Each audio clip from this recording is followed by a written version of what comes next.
পাড়া প্রতিবেশীদের মধ্যে সব সময় এই সব আড্ডা চলতে থাকে। সমাজের মানুষেরা এমন মন্তব্য করে, এই তুমি দেখেছো ওই দিন সে কি পরেছিল, ও আল্লাহ এইসব কাপড় সে কোত্থেকে কিনেছে। এইসব অপ্রয়োজনীয় কথাবার্তায় হচ্ছে হুমাজ আর লুমাজ। আর এগুলো কোত্থেকে শুরু হয়েছে? যখন মানুষের বড় কোনো লক্ষ্য নেই, যখন তার মন শুধু অন্যদের নিয়ে ভাবে।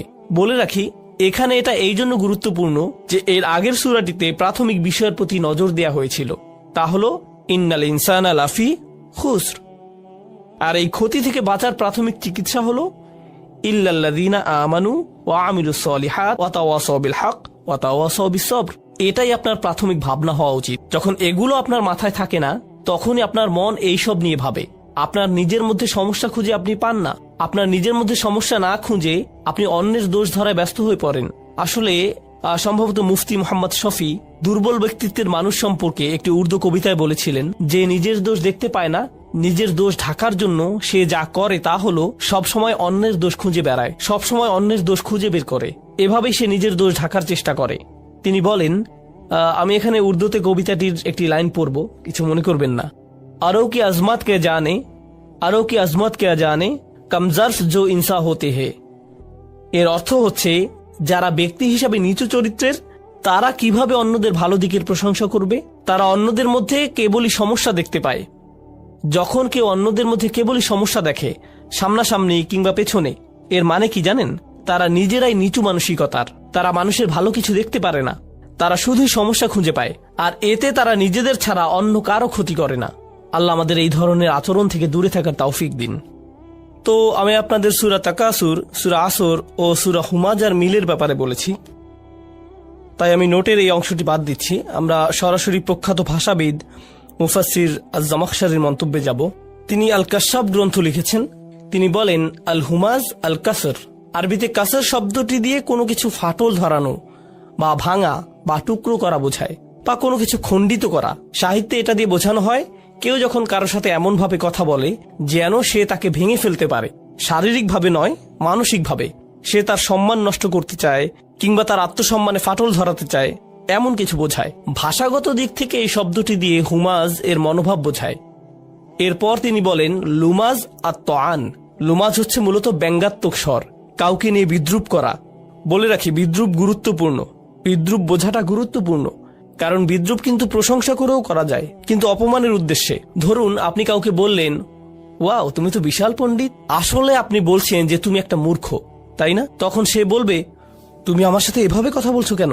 না না না, আমি বলছি যে তুমি একজন পণ্ডিত, তাই না? তো সে মনে করে সে এখানে কোনো ভুল করেনি, এটা কোনো ব্যাপার না। কিন্তু আসলে আল্লাহ তাআলা ভালোভাবেই জানেন সে এই কথাটা কোন উদ্দেশ্যে বলেছে। আর যাকে অপমান করা হচ্ছে বা ব্যঙ্গ করা হচ্ছে সেও এটা জানে, তার অন্তরেও এটা গেঁথে যায়। তাহলে লুমাজা তুআনা বলা হচ্ছে যে লুমাজা হচ্ছে তারা, বা লুমাজা তাআনাহু এটাও এসেছে, সে তাকে লামাজ করেছে, অর্থাৎ সে তাকে ব্যঙ্গ করেছে। অল মুরাদুল কাসরা মিন আ'রাদিন নাস, এর অর্থ হলো এমন ভাবে ভাঙা বা ফাটল ধরানো যখন আপনি তার সাথে থাকেন না, অর্থাৎ তার পেছনে বলা। অল আরদু মিনহুম ওয়া সিয়াবুহুম, সব সময় তার দোষ খুঁজে বেড়ানো এবং তার ব্যাপারে গীবত করা। অত্তাআন ফীহিম, এবং তার ব্যাপারে ব্যঙ্গ বিদ্রুপ করা। বিনাউ ফুআলা, এর গঠন নমুনা বা সরফ হিসেবে ফুআলা শব্দটি হচ্ছে হুমাজার মতো। ইয়াদুল্লাহ আলা আন্না যালিক ওয়া আদাতিম মিনহুম, এটা দিয়ে বোঝা যায় এটা এমন একটা গুণ যা তার স্বভাবগত, সে সব সময় এমন করে।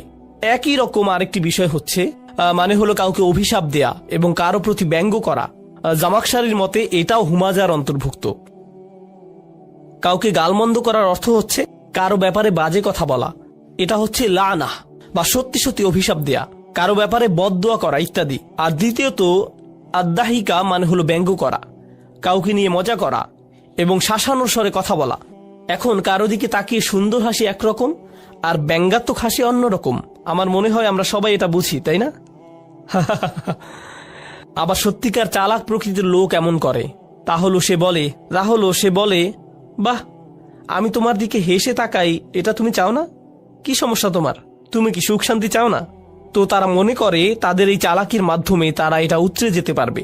এখন রুহুল মাআনি আমার খুবই পছন্দ, বলে রাখি তাফসিরুল আলুসি তার তাফসির আমার পছন্দ এই কারণে যে তিনি একটি আয়াত পড়লে সেই আয়াতের জন্য একটি মাসাইল তৈরি করতেন।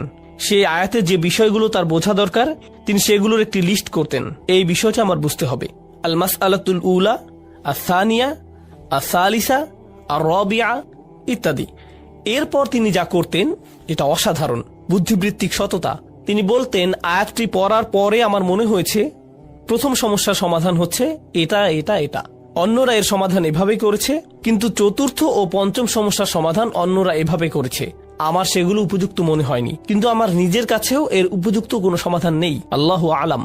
কখনো তিনি মনে করেছেন তার কাছে এর উত্তর আছে, কখনো আবার মনে করেছেন নেই। যখন তার কাছে নেই তিনি বলবেন, আমি জানি না, এই সমস্যাটি আছে, আল্লাহই ভালো জানেন। তিনি আল্লাহর উপরই ছেড়ে দিলেন। সুবহানাল্লাহ। তিনি সততার সাথে জানিয়ে দিতেন তিনি কি জানেন, আবার এটাও জানিয়ে দিতেন যে তিনি কি জানেন না বা বুঝতে পারেননি। সুবহানাল্লাহ। এটা এই তাফসীরের একটা অসাধারণ গুণ, যার নাম রুহুল মাআনি। তো তিনি যে মাসাইলগুলো তালিকা করেছেন, আল মাসআলাতুল উলা, আল ওয়াইলু লাফযুহু জাম ওয়াস সাকত। ওয়াইল শব্দটি এমন একটি শব্দ যার শব্দ প্রণালীতে জাম রয়েছে। গত সেশনে জাম নিয়ে আলোচনা করেছিলাম, কারো মনে আছে? জাম কি? দোষারোপ করা। মনে পড়ছে? দোষারোপ করা, এই শব্দটি দিয়ে কাউকে দোষারোপ করা হয়। কঠোরতা, অহিয়া কালিমাতু কুল্লু মাকরবিন, এটা খুবই কঠিন বর্ণনা। এই শব্দটি দিয়ে তাদেরকে বোঝায় যারা মানসিকভাবে ব্যথিত, অর্থাৎ কেউ অন্য কারো কথা বা অঙ্গভঙ্গির দ্বারা অসহায় বোধ করে, কোনো না কোনোভাবে অপমানিত বোধ করে, অর্থাৎ যে এমন অসহায় বোধ করে তার অন্তর থেকে এই শব্দটি চলে আসে। তারা অত্যাচারের থেকে মুখ ফিরিয়ে নেয় এবং যে তার উপর অত্যাচার করছে তাকে ওয়াইল বলে সম্বোধন করে, কারণ তার আর কিছুই করার থাকে না। তাই এই অনুভূতিকেই এখানে ওয়াইল বলা হয়েছে। কেবল শব্দই নয়, সে যখন অপমানিত বোধ করছে, সে কষ্ট পেয়ে তার কাছ থেকে সরে গিয়েছে, এই অনুভূতিকে ওয়াইল বলা হয়। তো এখানে যে বিষয়টি বুঝতে হবে তা হলো, যখন কেউ অপমানিত বোধ করে এবং সে তার প্রতি ওয়াইল করে যে তাকে অপমান করেছে, কিন্তু এই সূরায় সেই মানুষ আসলে ওয়াইল করছে না। কে ওয়াইল করছে? আল্লাহ। অর্থাৎ মাকরুবের বদলে যে অপমানিত হয়েছে তার বদলে এখানে এই শব্দটি ব্যবহার করে আল্লাহ তার পক্ষে দাঁড়িয়েছেন এবং স্বয়ং আল্লাহ তাকে তিরস্কার করছেন যে অপমান করছে মানুষকে। সুবহানাল্লাহ। এটা খুবই সিরিয়াস ব্যাপার, কারণ সাধারণত ইসলাম অধ্যয়নে আমরা দেখেছি কেউ কারো বিপক্ষে বদদোয়া করা নিয়ে বিভিন্ন বর্ণনা পাই। উদাহরণস্বরূপ, ইয়াকুম ওয়া দাওয়াতাল মাজলুম, বিখ্যাত হাদিস। মজলুমের বদদোয়ার ব্যাপারে সাবধান। মজলুম, যদি মজলুম আপনার বিপক্ষে বদদোয়া করে, সাবধান। বুঝতে পারছেন? এটা খুবই সিরিয়াস ব্যাপার। এরপর আসবে এর চাইতেও বড় কথা, যখন ফেরেশতারা কারো ব্যাপারে বদদোয়া করে। উলাইকা ইয়ালআনুহুমুল্লাহ ওয়া ইয়ালআনুহুমুল লাঈনুন। এটা খুবই সিরিয়াস ব্যাপার। কিন্তু এই সব কিছুর উপরে যখন আল্লাহ বিশেষভাবে স্বয়ং আল্লাহ কারো ব্যাপারে ওয়াইল বলেছেন, এটা কতটা ভয়াবহ হতে পারে? এটা খুবই ভয়ঙ্কর ব্যাপার। এটা খুবই খুবই ভয়ঙ্কর ব্যাপার। এটা বিশেষভাবে উল্লেখ করা প্রয়োজন, কারণ আমরা এটাকে উল্টোভাবে নিয়েছি, একে আমরা খুবই হালকাভাবে নিয়েছি। এরপরে যে বিষয়টি বলবো, এখান থেকে আরবিতে কিছু পয়েন্ট আছে, আমি সেগুলো পড়ছি। বলা হয়েছে যে ওয়াইল শব্দটি দিয়ে কুৎসিত কিছুও বোঝায়, অর্থাৎ এটা দিয়ে কেবল তাকে বোঝায় যে কোনো জঘন্য কাজের সাথে যুক্ত, নিকৃষ্ট, বাজে, কুৎসিত এবং ন্যাক্কারজনক। ওয়াইস ইস্তিসগার, ওয়াইলের বদলে ওয়াইস আসার কারণে লামের বদলে আমি শব্দের শেষে কি বলেছি? সিন। এটা দিয়ে বোঝায় সমাজে কাউকে ছোট করে দেখা, অর্থাৎ কাউকে হীনমন্যতায় ভোগানো। ওয়াইস দিয়ে এটাই বোঝায়। যাই হোক, ফানাব্বাহা বিহাদা আলা কাবহি হাদাল ফিল, এই কাজটি কতটা নিকৃষ্ট তা সম্পর্কে আল্লাহ জানিয়ে দিলেন। মূলত তিনি সতর্ক করলেন। ওয়াখতালাফু ফিল ওয়াইর আল্লাযী ফি হাযিহি সূরা, এই সূরাতে যে সতর্কতা দেয়া হয়েছে তা নিয়ে মুফাসসিরগণ ভিন্ন মত পোষণ করেছেন। হালিয়াতানাওয়ালু কুল্লামান ইয়াতামাসসাক বিহাযিহি তারিকাতি ফিল আফআলি রাদিআ, যারা এমন আচরণ করে প্রত্যেকের জন্য এটা প্রযোজ্য, এই জঘন্য কাজ। অন্যভাবে বললে, আল্লাহ এখানে যাদেরকে সতর্ক করেছেন এটা কি প্রত্যেকের জন্য প্রযোজ্য? আও নাকি হুয়া মাকসুম বি আকওয়াবিন মুআয়্যিনিন, এটা কি প্রত্যেকের জন্য প্রযোজ্য, নাকি এটা নবীজি সাল্লাল্লাহু আলাইহি সাল্লামের সময়ে বিশেষভাবে নির্দিষ্ট কিছু মানুষের কথা বলা হচ্ছে? আম্মাল মুহাক্কিকুন, গবেষকদের মতে, ফাকালু, তারা বলেন, ইন্নাহু আমুন, এটা সবার জন্য, লিকুল্লি মা ইয়াফআলু হাদাল ফিল, যারা এমন করবে এটা সবার জন্য প্রযোজ্য। কাইনান মান কান, সে যেই হোক। কলা মাকাতিল, এটা যে কেউ হতে পারে। এই কথা বলার পর তিনি বলছেন, যখন সাহাবারা এটা শুনেছেন তারা ভেবেছেন এটা কোনো নির্দিষ্ট কারো ব্যাপারে বলা হচ্ছে। এটা কিন্তু এই মন্তব্যের বিরোধিতা করে না। মন্তব্য হচ্ছে এটা সবার জন্য প্রযোজ্য। কিন্তু সাহাবারা যদি মনে করেন এটা অমুকের ব্যাপারে বলা হয়েছে, এই আয়াতটি তমুকের ব্যাপারে নাজিল করা হয়েছে, তারা মনে করছেন না যে এটা শুধুমাত্র সেই লোকের ব্যাপারে বলা হয়েছে। মূলত সাহাবারা আমাদের শেখাচ্ছেন যে আপনার যদি সুনির্দিষ্ট উদাহরণ লাগে, এই যে একটি উদাহরণ, নাজালাত ফিল ওয়ালিদ ইবনে মুগীরা, ওয়ালিদ ইবনে মুগীরার ব্যাপারে এখানে বলা হচ্ছে। নাজালাত ফিল আখনাস ইবনে শুরাইক, আখনাস বিন শুরাইকের ব্যাপারে এখানে বলা হচ্ছে। কানা ইয়ালমিজুন নাস, সে মানুষের উপর দোষারোপ করত এবং মানুষকে তিরস্কার করত। ওয়ায়াগতাবুহুম, সে মানুষের নামে গীবত করত, মানুষের পেছনে সমালোচনা করে বেড়াতো, বিশেষভাবে রাসূল সাল্লাল্লাহু আলাইহি সাল্লামের নামে। তো দ্বিতীয় সমস্যাটি, আসলে আমরা এটা আগেও পড়েছি, ওয়াহিয়াল মাসখারা, এটাই হচ্ছে দ্বিতীয় বিষয়। ওয়াহিয়াল মাসখারা আল্লাতী তাআতি বিল ওয়াবিদ ওয়াল আদহিক ফাআদহিকু মিনহু ওয়াল ইয়াস্তিন, যেটা ছিল বেদুইনদের স্বভাব, যারা ভার হিসেবে পরিচিত ছিল। তারা সবকিছু নিয়েই ঠাট্টা করত। এখন ভার বলতে মঞ্চের স্ট্যান্ড আপ কমেডিয়ান হতে পারে, আবার এমন মানুষে বোঝানো হতে পারে যারা সব সময় ঠাট্টা করতে থাকে, সবকিছু নিয়েই মজা করে। এটা মাঝে মধ্যে করা যেতেই পারে, কিন্তু আবার মাঝে মধ্যে সমস্যার সৃষ্টি করে। এখানে বলে রাখি, আমরা এমন একটি কালচারে বাস করি, কমেডি কালচার। আমাদের আনন্দের বড় জায়গা জুড়ে আছে কমেডি, স্ট্যান্ড আপ কমেডি জাতীয় বিষয়। আপনি যদি কমেডিগুলো ভালোভাবে দেখেন, এখানে কিছু বিষয় স্পষ্ট দেখা যায়। প্রথমত নির্লজ্জতা, বেহায়াপনা এবং নির্লজ্জতা। দ্বিতীয়ত অন্যদের নিয়ে মজা করা, তাদের বাচনভঙ্গি, তাদের জাতীয়তা, তাদের জাতি নিয়ে মজা করা। আর আল্লাহ আযজা ওয়া জাল্লা এখানে এর পুরো বিপরীত কথা বলেছেন। নির্দিষ্টভাবে বললে বিশ্বাসীদের জন্য, লা ইয়াসখার কওমুম মিন কওমিন, কোন সম্প্রদায় যেন অপর সম্প্রদায়কে বিদ্রুপ না করে। কিন্তু এটাই হচ্ছে কমেডি। কিন্তু আমরা মনে করি, আরে এটা তো কেবল কমেডি, ওরা তো শুধু মজা করছে। কিন্তু মুফাসসিরগণ এই বিষয়টি এখানে বর্ণনা করেছেন।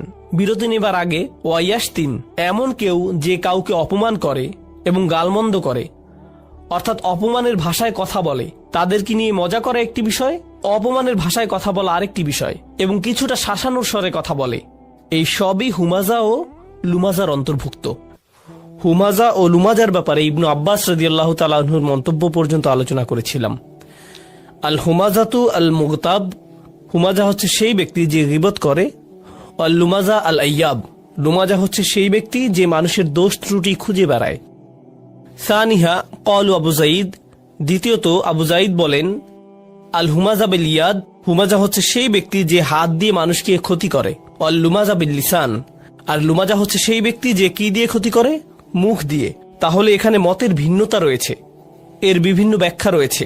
ক্বালু আবুল আলিয়া, আল হুমাজা বিল মাওয়াজিহা আল লুমাজা বিদ্দহরিল গায়ব, হুমাজা সামনাসামনি হয় আর লুমাজা ব্যক্তির পেছনে হয়। আল হুমাজা জাহরান আল লুমাজা সিররান বিল হাজিব, অর্থাৎ হুমাজা হয় প্রকাশ্যে আর লুমাজা হয় গোপন ভাবে, যখন মানুষ তার সামনে থাকে না। পঞ্চমত, ওয়াখামিসুহা আল হুমাজা ওয়াল লুমাজা আল্লাযী ইয়ারকাবুন নাস বিমা ইয়াকরাহুনা ওয়া কানা আল ওয়ালিদ আল মুগীরা ইয়াফআল যালিক, অর্থাৎ হুমাজা ও লুমাজা বলতে তাদেরকে বুঝায় যারা মানুষকে এমন শব্দ বা বিশেষণে ডাকে যা তারা পছন্দ করে না। ওয়ালিদ ইবনে মুগীরা এই কাজের জন্য পরিচিত ছিল, সে এটা সবসময় করত। হাসান বলেন, আল হুমাজা আল্লাযী ইয়াহমিজু জালিসাহু ইয়াখসিরু আলাইহি আইনাহু ওয়াল লুমাজা আল্লাযী ইয়াযকুরু আখুহু বিসুই ওয়া ইয়াইবুহু। তিনি বলেন, হুমাজা হচ্ছে সেই ব্যক্তি যে এমন একজন ব্যক্তিকে নিয়ে মজা করে এবং দোষ খুঁজে বের করে যে তার পাশে আছে, মানে তার বন্ধু বান্ধবের মধ্যে, এবং সে অনবরত তার উদ্দীপনা নষ্ট করার চেষ্টা করে এবং অপমান করার চেষ্টায় থাকে। এমনকি সে তার দিকে যেভাবে তাকায়, ইয়াখসিরু আলাইহি আইনাহু, এটা দিয়ে বোঝা যায় যে সে তার দিকে বরত্ব নিয়ে তাকায়। তাই এমনকি মুখের অভিব্যক্তিও হুমাজা শব্দে উঠে এসেছে। আপনি কারো দিকে নিচু করার দৃষ্টিতে তাকাতে পারেন। এমনকি আরো এখানে পরিষ্কার ভাবে বলা হয়েছে, এখানে কিছু সাহাবা বা তাবিগণ বলেছেন এখানে ওয়ালিদ ইবনে মুগীরার কথা বলা হচ্ছে। আল্লাহ তাআলা তার মুখের অভিব্যক্তি তুলে ধরেছেন, সুম্মা নাজার সুম্মা আবাসা ওয়া বাসার সুম্মা আদবারা ওয়াস্তাকবার। তার এই পুরো অভিব্যক্তি এখানে হুমাজা হিসেবে বর্ণিত হয়েছে। সে রাসূল সাল্লাল্লাহু আলাইহি সাল্লামকে দেখিয়ে তার লোকদের বলতো, যখন কোরআন পাঠ করা হতো সে বলতো, এটা ভালোভাবে যাচাই করে দেখো তো, পরীক্ষা করে বলো যে এটা আসলেই কোনো ওহী কিনা, কারণ তুমি তো আমাদের মধ্যে সেরা কবি। তাই যাও, এটা ভালোভাবে শুনে তোমার মতামত জানাও, তোমার সুচিন্তিত মতামত জানাও। তারা তাকে পাঠালো। সে যে কাজে এসেছে সেটা তার জন্য একটা বড় কাজ, কিন্তু সে সেটা প্রকাশ করতে পারছে না। প্রকাশ করাটা তার সম্মানে বাধে। তাই সে রসুলের দিকে তাকালো কিছুটা অহংকারী চেহারায়। সত্যি এটাই সেটা। সে তার দিকে এমন ভাবে তাকালো যেন এই সামান্য জিনিস, এটাই সেই ওহী। তারপর সে বলল, আচ্ছা একটু ভেবে বলি। সুম্মা আবাসা, সে কিছুটা ভ্রু কুচকে তাকালো, তার কপালে ভাঁজ দেখা গেল। আবাসা, আচ্ছা এটাই তাহলে সেই সত্যিকারের ওহী। অবাসার, সে অন্যদিকে তাকালো। সুম্মা আদবারা, সে ফিরে তাকালো। ওয়াস্তাকবার, অহংকার প্রকাশ করলো। এটা শুধুই জাদু। ইনহাদা ইল্লা সিহরু ইউসার, আসলে এটাই আমার চিন্তিত মতামত। কিন্তু তার মত দেওয়ার আগে সে পুরো একটা নাটকীয় ভাবসাব দেখিয়েছে, কারণ সে জানে তার আশেপাশের মানুষেরা এটা দেখছে। আর এসব কিছুর কারণ হলো তাকে মানসিকভাবে বিপর্যস্ত করা। এরকম হয় না যে কখনো কেউ আপনার সাথে কথা বলছে আর আপনি মুখের কিছু অভিব্যক্তি করলেন আর সে বলল, কি হয়েছে, আপনি এভাবে তাকাচ্ছেন কেন, তাই না? আপনি কারো দিকে তাকানোর মাধ্যমে তার চিন্তা জগতে প্রভাব রাখতে পারবেন। এটা করা যায় যখন কেউ আপনার সাথে কথা বলে। এটা হচ্ছে তার জন্য এক ধরনের মানসিক আক্রমণ। এখানে এই বিষয়টি বর্ণনা করা হয়েছে। ওয়ালিদ ইবনে মুগিরার নামটি তার এই স্বভাবের জন্যই বিখ্যাত, লাআনাহুল্লাহ। আন আবিল জাওজা, আবু জাওজা বলেন, ক্বালা কুলতু ইবনে আব্বাস, তিনি বলেন আমি ইবনে আব্বাস রাদিয়াল্লাহু আনহুকে বললাম, ওয়াইলুল লিকুল্লি হুমাযাতিল লুমাযা, আমি আয়াতটি পড়লাম, মান হাউলাই আল্লাযীনা ইয়াজুম্মুহুমুল্লাহু বিল ওয়াইল, এই সকল লোকেরা কারা যাদেরকে স্বয়ং আল্লাহ তাআলা ওয়াইল হিসেবে তিরস্কার করেছেন?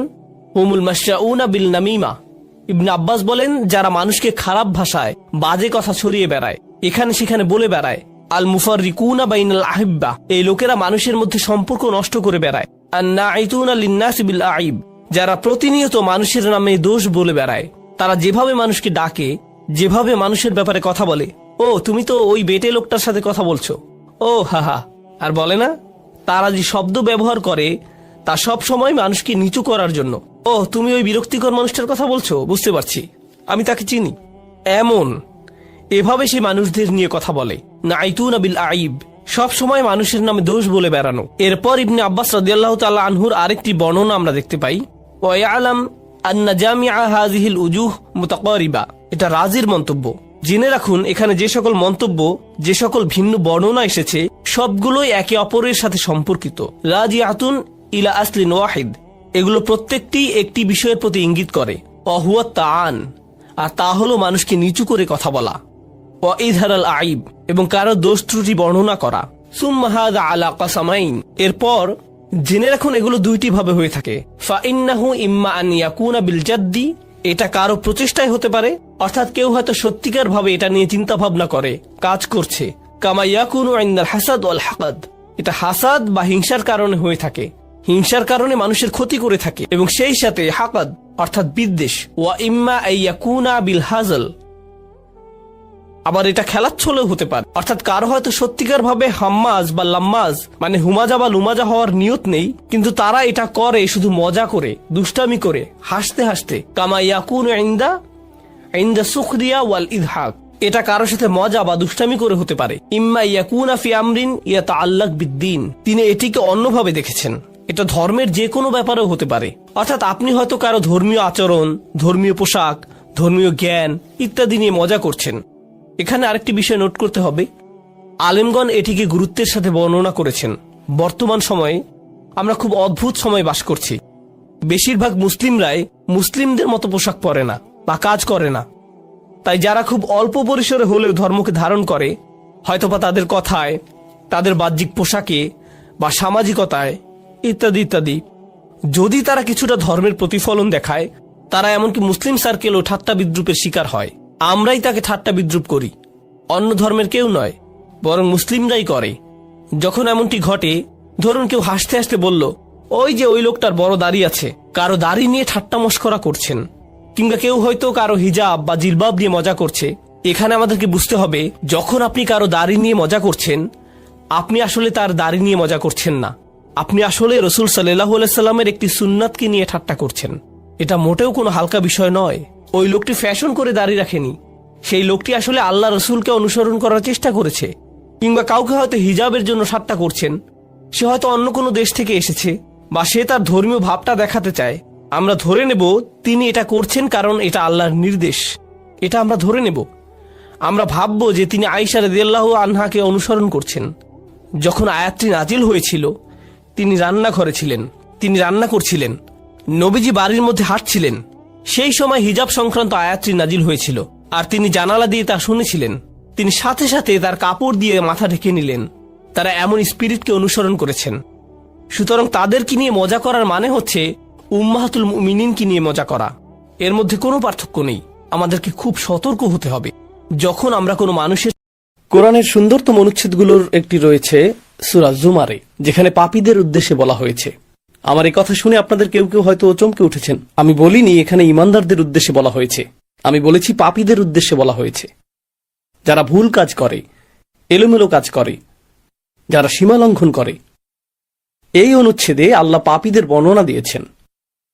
প্রথমে এসেছে আল্লাহ বলছেন, قل يا عبادي الذين أسرفوا على أنفسهم। তিনি তার রসুল সাল্লাল্লাহু আলাইহি সাল্লামকে বলেছেন, তিনি তাকে আদেশ করেছেন, বলুন আমার সেই বান্দাদেরকে যারা নিজেদের উপর অন্যায় করেছে। يا عبادي الذين أسرفوا على أنفسهم। এখানে কুল শব্দটির ব্যবহারে একটি চমৎকার ব্যাপার রয়েছে। আল্লাহ সরাসরি বলতে পারতেন, يا عبادي الذين أسرفوا على أنفسهم। হে আমার বান্দারা যারা সীমালঙ্ঘন করে অনেক দূরে চলে গেছো এবং ভুল কোনো কাজ করেছো, যার দ্বারা নিজের ক্ষতিই করেছো, তারা কেবল নিজেদেরই ক্ষতি করেছে। তিনি তাদের সাথে এভাবে কথা বলতে পারতেন, কিন্তু তিনি এই আয়াতটি শুরু করেছেন রসুল সাল্লাল্লাহু আলাইহি সাল্লামকে একটি আমর বা আদেশ দিয়ে। কুল يعني خاطبهم أنت يا نبي الله صلى الله عليه وسلم। কেন? কারণ আল্লাহ রসুল সাল্লাল্লাহু আলাইহি সাল্লামের দায়িত্ব হলো পাপীদের স্মরণ করিয়ে দেয়া। সেই পাপীরা, এমনকি সেই পাপীদের উদ্দেশ্যেও আল্লাহ সরাসরি কথা বলছেন। আল্লাহ তাদের উদ্দেশ্যে সরাসরি কথা বলছেন। সুতরাং এখানে দুটি বিষয় ঘটছে। নবীজির কাজ হলো মানুষকে আল্লাহ ও তার দ্বীনের কথা স্মরণ করিয়ে দেওয়া এবং কিভাবে আল্লাহর কাছে ফিরে আসতে হয় তা জানানো, এবং আল্লাহ আমার ও আপনার কাছে কি চান তা জানানো। এটা করার বিভিন্ন উপায় রয়েছে। এটা করার সহজ একটি উপায় হতে পারে আপনাকে অপরাধ বোধে ভুগানো। তুমি এটা করেছো, তুমি সেটা করেছো, তুমি ওটা করেছো, তুমি জানো এই পাপের শাস্তি কি? জাহান্নাম। তুমি জানো এই পাপের শাস্তি এটা, তুমি জানো আল্লাহ তোমার সাথে কি করবেন, তুমি জানো বিচার দিবসে কি ঘটবে। এমন অনেক উপায় এটা করা যায়। আমি আগামী 20 মিনিট আপনাদেরকে এই খুতবা দিতে পারতাম এবং বারবার স্মরণ করিয়ে দিতে পারতাম যে সম্ভবত আপনাদের জান্নাতে যাওয়ার কোনো সম্ভাবনাই নেই। আমি তা করতে পারতাম, কিন্তু এই আয়াতে আমি নবীজি সাল্লাল্লাহু আলাইহি সাল্লাম এবং স্বয়ং আল্লাহর কাছ থেকে ভিন্ন কিছু শিখেছি। আল্লাহ তার রসুল সাল্লাল্লাহু আলাইহি সাল্লামকে আদেশ করেছেন এমন লোকদের সাথে কথা বলতে যারা নিজেদের নিয়ে লজ্জিত, কারণ তারা পাপে নিমজ্জিত এবং তারা মনে করে আমি এতটাই খারাপ, আল্লাহ আমার সাথে কথাই বলবেন না, আল্লাহ কেনই বা আমাকে সম্বোধন করবেন। আল্লাহ তাদের উদ্দেশ্যে কথা বলেন যাদের তিনি ভালোবাসেন, যারা তার অনুগত। আল্লাহ তাদের উদ্দেশ্যে কথা বলেন যারা তার আদেশ পালন করে। আল্লাহ তাদের উদ্দেশ্যে কথা বলেন যারা হালালের উপর থাকে এবং হারামের দিকে যায় না। কিন্তু এই আয়াতে আল্লাহ কথা বলছেন আল্লাযীনা আসরাফু আলা আনফুসিহিম। আর এর চেয়ে উল্লেখযোগ্য বিষয় হলো এই আয়াতটি মক্কায় অবতীর্ণ হয়েছিল। সুতরাং এটি শরীয়তের বিধান আসার পরে আসেনি। এটা রাসূল সাল্লাল্লাহু আলাইহি সাল্লাম মদিনায় হিজরতের পরে নাজিল হয়নি, যখন আমাদের উপর রোজা ফরজ হয়েছিল এবং খাদ্যাভ্যাসের নিয়মকানুনগুলো আরো বেশি করে ব্যাখ্যা করা হয়েছিল। তাই আমরা সাধারণত যেগুলোকে হালাল ও হারাম বলে মনে করি তার বেশিরভাগই তখন ছিল না। এই আয়াতে আল্লাহ যাদের উদ্দেশ্যে কথা বলছেন তাদের মধ্যে এমন লোকও ছিল যারা চূড়ান্ত পাপে লিপ্ত ছিল। তারা এমনকি শিরকও করছিল, এমনকি মুশরিকরাও এর অন্তর্ভুক্ত, এমনকি তারাও। কারণ তারা সবাই আল্লাহর বান্দা, তারা তা উপলব্ধি করুক বা না করুক, তারা স্বীকার করুক বা না করুক, তারা তো আল্লাহরই বান্দা। আপনি হতে পারেন আল্লাহর একজন বিদ্রোহী বান্দা, যেমনটি এই আয়াতে ব্যাখ্যা করা হয়েছে। কারণ আল্লাহ যখন বলছেন হে আমার বান্দারা, স্বাভাবিকভাবেই আপনি ধরে নেন যে বান্দা হলো সে যে তার মালিকের আনুগত্য করে। তাই আপনি ভাবতে পারেন যে এখানে অনুগত বান্দাদের কথাই বলা হচ্ছে। কিছুকেই একটি সীমার মধ্যে থাকতে হয়, আর আপনি যদি সেই সীমা অতিক্রম করেন তখন কার ক্ষতি করেন? নিজেরই ক্ষতি করেন। সব কিছুতেই, জীবনের প্রতিটি ক্ষেত্রেই আপনি এবং আমি ইসরাফে লিপ্ত হতে পারি। কিন্তু কি ঘটে? মানুষ হিসেবে মাঝে মাঝে আমরা কিছু বিষয়ে ভালো করি বা অন্যান্য জিনিসের চেয়ে কিছু জিনিস বেশি উপভোগ করি। তাই যখন আমরা অন্য কিছুর চেয়ে একটি জিনিস বেশি উপভোগ করি সেটার উপর আমরা মনোযোগ দিতে থাকি। আর যখন আপনি একটি জিনিসের উপর খুব বেশি মনোযোগ দেন, স্পষ্টতই অন্য কিছুকে উপেক্ষা করেন, তাই না? সুতরাং আপনি একটি বিষয় ইসরাফ করেন এবং অন্য বিষয়ে তাফরিদ করেন, তাই না? ইফরাত একটি জিনিস, তাফরিদ আরেকটি জিনিস। আপনি একদিকে খুব বেশি চলে যান, অন্য কিছু বাদ পড়ে। আমি আমার অফিস ভালোবাসি, তো আপনি অফিসে যান, আপনার 3টায় বের হওয়ার কথা, আপনি বলেন না আমি আরো 30 মিনিট থাকবো, বন্ধুর সাথে আড্ডা দিব, 4টা, 5টা, 6টা, 7টা বেজে গেল, কারণ আপনি আপনার কাজ ভালোবাসেন, সেটা দারুণ। তবে এখন আপনার পরিবার ক্ষতিগ্রস্ত হচ্ছে, আপনি তাদেরকে কোনো সময় দিচ্ছেন না, আপনার বাবা মাকে ফোন করার সময় নেই, আপনার মসজিদে গিয়ে নামাজ পড়ার সময় নেই, আপনার আর কোরআন তেলাওয়াত করার সময় নেই, কারণ আপনি সমস্ত সময় ব্যবসাতে দিচ্ছেন, তাই না? অথবা কেউ বলল আমি শুধু আমার সন্তানদের যত্ন নিতে চাই, তাই সে তার সমস্ত সময় সন্তানদের জন্য ব্যয় করছে। এখন যেহেতু তার সবটুকু সময় সন্তানদের সাথে কাটাচ্ছে, জীবন সঙ্গীর জন্য তার কোনো সময় নেই, বাবা মায়ের জন্য তার কোনো সময় নেই, ইবাদতের জন্য তার কোনো সময় নেই, তার সময় নেই, আপনি ইসরাফ করে ফেললেন। এমনকি ভালো কাজেও আপনি ইসরাফ করতে পারেন, এটা শুধু খারাপ কাজেই নয়, ভালো কাজেও প্রযোজ্য। তারপর এমন কিছু জিনিস রয়েছে যা আল্লাহ একটি নির্দিষ্ট উপায়ে জায়েজ করেছেন, যেমন যদি আপনি সঠিক পদ্ধতিতে করেন তাহলে এটা জায়েজ। নারী এবং পুরুষ একসাথে থাকতে পারে যদি তারা সঠিক উপায়ে তা করে। নারী এবং পুরুষের একসাথে থাকার ভুল উপায় রয়েছে, আবার সঠিক উপায় রয়েছে। এখন আপনি যদি সেই সীমাটি অতিক্রম করেন তাহলেও আপনি ইসরাফ করছেন, আপনি এমন সীমা লঙ্ঘন করছেন যা লঙ্ঘন করা উচিত নয়। সুতরাং সীমা লঙ্ঘনের বিভিন্ন ধরন রয়েছে, কখনো কখনো মানুষ সীমা অতিক্রম করে এবং তারা তা বুঝতে পারে না, এটি আরেকটি বিষয়। আমি মনে করি না যে আমি ভুল কিছু করেছি, এটি ছিল ছোট একটি পদক্ষেপ যা আরেকটি ছোট পদক্ষেপে নিয়ে গেছে, এবং আপনি কিছু বোঝার আগেই হায় আমি তো অনেক আগেই সীমা অতিক্রম করে ফেলেছি, আর বিপজ্জনক এলাকার অনেক দূরে চলে এসেছি, আমি এখন নিষিদ্ধ এলাকায় বহু দূরে চলে গেছি। আপনি অনেক দূরে চলে গেছেন, আর এখন আপনি বলছেন হায় আমি এলোমেলো করে ফেলেছি, কিভাবে আমি ফিরে আসব, অনেক দূরে চলে এসেছি। মজার একটা বিষয় আমেরিকার অর্থনীতিতে দেখা গিয়েছিল। যখন কয়েক বছর আগে সাবপ্রাইম মর্টগেজ সংকট হয়েছিল, তখন বলা হচ্ছিল ব্যাংকগুলো এতটাই বড় যে তা ব্যর্থ হতে পারে না, অথবা গাড়ি কোম্পানিগুলো এতটাই বড় যে ব্যর্থ হতে পারে না, অর্থাৎ তাদের ব্যর্থতা এতটাই বড় যে নিরুপায় হয়ে তা মেনে নিতে হবে, এর থেকে ফিরে আসার আর কোনো উপায় নেই। তাই আসো এই ফুটো বালতিতে আরো টাকা ঢালি, তাই না? আপনি ভাবেন তওবা করার তুলনায় আমি অনেক বেশি পাপী, আমি ফিরতে পারবো না, সংশোধন করা সম্ভব না, এখন আমার কেবল পতনই হবে, আমার অনেক দেরি হয়ে গেছে। এটা আসলে এক ধরনের হতাশার মানসিকতা। তো আল্লাহ আমাকে এবং আপনাকে নিজেদের ক্ষতি করা থেকে রক্ষা করার জন্য প্রথম যে কথাটি বলেছেন, লা তাকনাতু মির রহমাতিল্লাহ, আল্লাহর পক্ষ থেকে আসা ভালোবাসা ও যত্ন থেকে আশাহত হয়েও না। আল্লাহ এখনো আপনাকে ভালোবাসেন, আল্লাহ এখনো আপনার প্রতি যত্নশীল।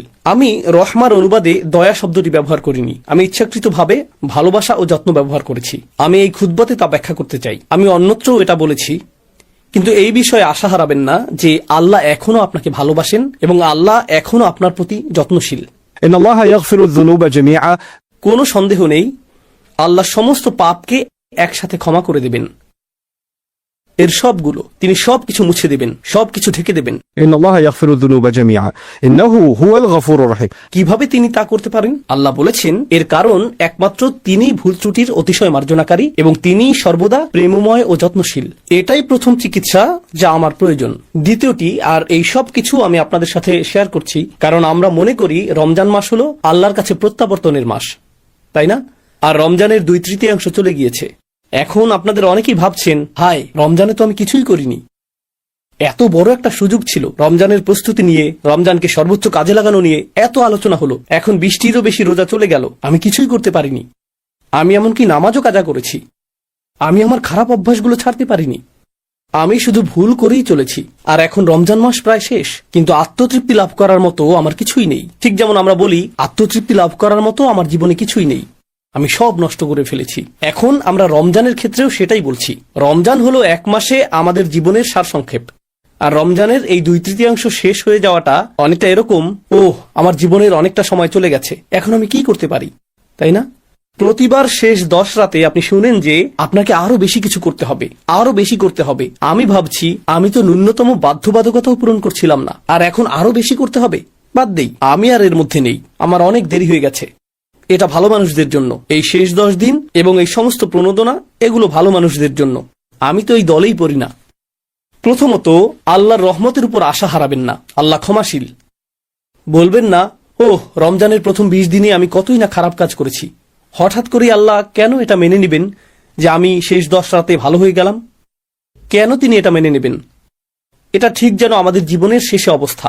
আমরা যদি জীবনের বেশিরভাগ অংশ পাপে কাটিয়েও থাকি, আল্লাহ তবুও আমাদের সবকিছু পরিবর্তন করার, ফিরে আসার একটি সুযোগ দিচ্ছেন। তারপর তিনি বলেছেন, দ্বিতীয় বিষয়টি হল وأنيبوا إلى ربكم. সর্বান্তকরণে ফিরে আসো। إن الإنابة العودة إلى الله قلبا. যখন আপনি অন্তর দিয়ে আল্লাহর দিকে ফিরে আসেন, একেই বলা হয় ইনাবাহ। অন্তর থেকে আপনার প্রভুর কাছে ফিরে আসুন। এটা গুরুত্বপূর্ণ, তার কারণ এর মানে আপনি বাকি সবার কথা শোনা বন্ধ করুন।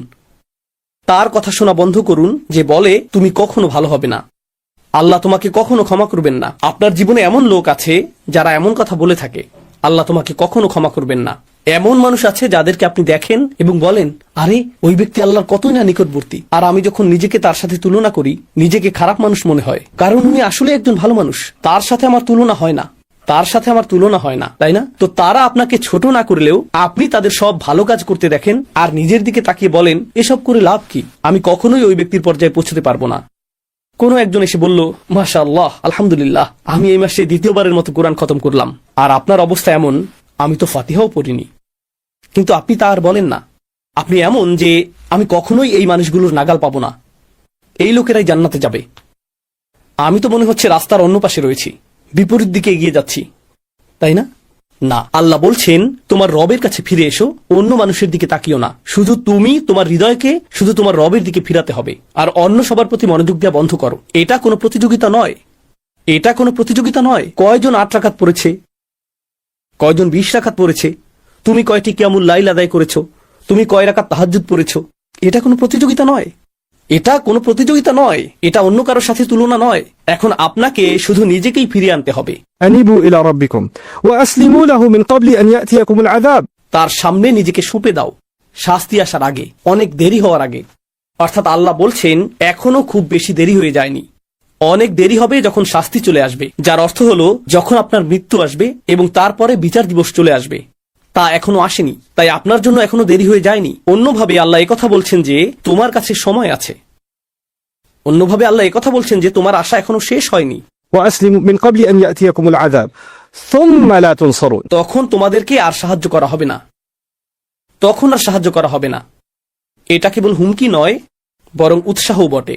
কারণ আল্লাহ যদি বলেন তখন তোমাকে সাহায্য করা হবে না, এর মানে এখন তোমাকে সাহায্য করা হবে, এখন তোমাকে সাহায্য করা হবে, তখনই কেবল তোমাকে সাহায্য করা হবে না।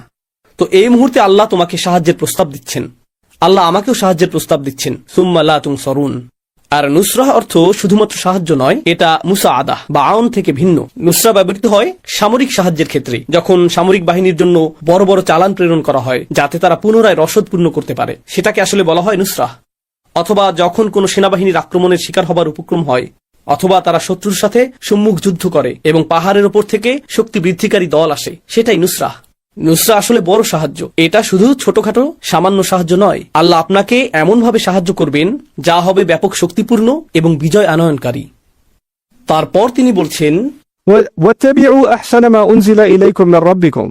তোমাদেরকে প্রদত্ত সবচেয়ে সুন্দর বিষয়টির অনুসরণ করো যা পাঠানো হয়েছে তোমাদের রবের পক্ষ থেকে। এখানে বলার মতো আরো অনেক কিছুই আছে, আমি সেগুলোর উপর বেশি মনোযোগ দিব না। এর সবচেয়ে সহজ অর্থ হলো আল্লাহ যা নাজিল করেছেন তার মধ্যে সর্বোত্তম হলো, একটি অন্যতম অর্থ হলো নাজিলকৃত সমস্ত বিষয়ের মধ্যে সবচেয়ে সেরা হলো আল্লাহর বাণী, সুতরাং এটা অনুসরণ করো। এর অন্যান্য আরো অর্থ রয়েছে, কিন্তু আপনাদের বিদায় দেওয়ার আগে আমি আসলে এই শেষ অংশটির উপর মনোযোগ দিতে চাই। তিনি বলছেন, এটা করো, তোমাদের সাধ্যের মধ্যে সর্বোত্তম উপায়ে এর অনুসরণ করো। আল্লাহর নাজিল করা সবচেয়ে সুন্দর জিনিসটির অনুসরণ করো। কারণ কিছু লোক বলে, ও ইসলাম এত কঠিন, এত বেশি নিয়ম কানুন, এটা অনেক জটিল, আমি জানি না কি করতে হবে, আমি জানি না কেন এত খুঁটিনাটি বিষয় রয়েছে। কিন্তু আল্লাহ বলছেন না, এটা আসলে সুন্দর এবং সরল। এমন কারো কথা ভাবুন যে মক্কায় এই আয়াতটি শুনেছিল, ধর্মে তাদের জন্য তখন কি কি জটিলতা ছিল। তারা যখন সূরা জুমার শুনেছিল তখন কি জটিলতা ছিল, ধর্মের মধ্যে কাঠিন্য কোথায় ছিল। এটি ছিল সহজ সরল একটি বার্তা, এটি ছিল সুন্দর ও দ্ব্যর্থহীন। শুধু এটুকুই, আল্লাহর বাণীর দিকে ফিরে আসুন এবং আপনি এই ধর্মের সৌন্দর্য এবং দ্ব্যর্থহীনতা খুঁজে পাবেন, এটাই যথেষ্ট। কিন্তু এরপর আল্লাহ বলেন, হঠাৎ শাস্তি তোমাদের উপর এমনভাবে চলে আসবে যা তোমরা টেরও পাবে না। অর্থাৎ এটা মনে করো না যে তোমার হাতে অনেক সময় আছে, কর্মতৎপরতার একটি অনুভূতি তৈরি করো, কর্মতৎপরতার একটা অনুভূতি পোষণ করো। পরিস্থিতি পাল্টে দেওয়ার সামর্থ্য তোমার আছে, তোমার হতাশ হওয়া উচিত না, কিন্তু অলসতা করো না। তোমার হাতে বেশি সময় নেই। রমজানের এই শেষ 10 রাত বা তার চেয়েও কম সময় যা আমাদের আছে, এটা আমাদেরকে এক প্রকার স্মরণ করিয়ে দেয় যে আমাদের হাতে সময় বেশি নেই। আর এই 10 রাতে যদি আমরা কর্মতৎপরতার একটি মানসিকতা, একটি মনন তৈরি করতে পারি, হয়তো আমরা আমাদের জীবনেও সেটাকে বাস্তবায়ন করতে পারবো। এই ধরনের মানসিকতা তৈরি করা যে আমার হাতে খুব বেশি সময় নেই, আমার হাতে যে সময় আছে আমাকে তার সর্বোত্তম ব্যবহার করতে হবে। বিদায় দেওয়ার আগে আমি আপনাদের সাথে যা শেয়ার করতে চাই তা হলো এমন কিছু লোকের বক্তব্য যারা নিজেদের সময়ের সদ্ব্যবহার করেনি। আর আল্লাহ বলেছেন, আমি চাই না তোমরা এদের অন্তর্ভুক্ত হও, কিন্তু যদি তোমরা এদের অন্তর্ভুক্ত হও, একসময় তারা এই কথা বলবে যখন অনেক দেরি হয়ে যাবে। أن تقول نفس يا حسرة على ما فرطت في جنب الله. অর্থাৎ এরকম মানুষ অবশেষে বলবে, ইয়া হাসরাতা, অদ্ভুত উক্তি করবে তারা, ইয়া হাসরাতা। يعني حسرت على ما فرطت في جنب الله. আপনি এভাবে বলতে পারেন, আমার আফসোস রয়েছে, আমার আক্ষেপ রয়েছে, আল্লাহর উদ্দেশ্যে আমি যা করিনি, আমার কমতি আছে, আমি যথেষ্ট করতে পারিনি। কথাটা এভাবে বলাটাই প্রত্যাশিত ছিল, কিন্তু আল্লাহ বলেছেন, يا حسرة كأنه يخاطب العاقل. আরবি ভাষায় এটাকে বলা হয় استعارة مكنية. সহজ ভাষায় এর অর্থ হলো সে বলবে, ও আমার আফসোস। বাংলাতে এটা বোধগম্য অর্থ প্রদান করে না, ও আমার আফসোস। আপনি যখন ডাকেন, আপনি কোনো বস্তুকে ডাকেন না।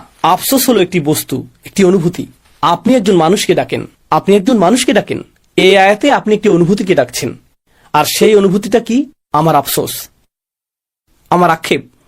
আল্লাহ বলছেন, তোমার ভিতরে যেন আরেকটি মানুষ বাস করে, যে তোমার ভিতরেই থাকে, যার সাথে তুমি সারাক্ষণ কথা বলো, আর তোমার ভেতরের সেই সত্তাটি যেন তোমারই আরেকটি অংশ, যে শুধু আক্ষেপই প্রকাশ করে। আমি এত ভুল করেছি, ওহ আমি এটা করেছি, ওহ আমি ওটা করিনি। অনুচ্ছেদটি শুরু হয়েছিল হতাশাগ্রস্ত মানুষের কথা দিয়ে, আর এখন কিয়ামতের দিন, ওহ আমি ভুল করেছি, আমি আরো অনেক কিছু করতে পারতাম। এমন মানুষ আছে যারা প্রতিদিন অতীত নিয়ে ভাবে, প্রতিদিন তারা হতাশাগ্রস্ত। আমি জানি না কেন আমার সাথে এটা ঘটলো বা সেটা ঘটলো। তারা আজ এই কথা বলছে, আগামীকাল এই কথা বলবে, তার পরের দিন, দিনের পর দিন তারা একই কথা বলবে। 10 বছর চলে যায়, তারা অতীতের কথাই বলতে থাকে, আর তারপর 10 বছর পরে পেছনে তাকিয়ে তারা বলে, আমি 10 বছর নষ্ট করেছি। এটাই তারা বলে। على ما فرطت في جنب الله. يا حسرة على ما. তারা তাদের আক্ষেপের সাথে কথা বলছে, তারা তাদের ভেতরের আক্ষেপের সাথে ক্রমাগত কথোপকথন চালাচ্ছে।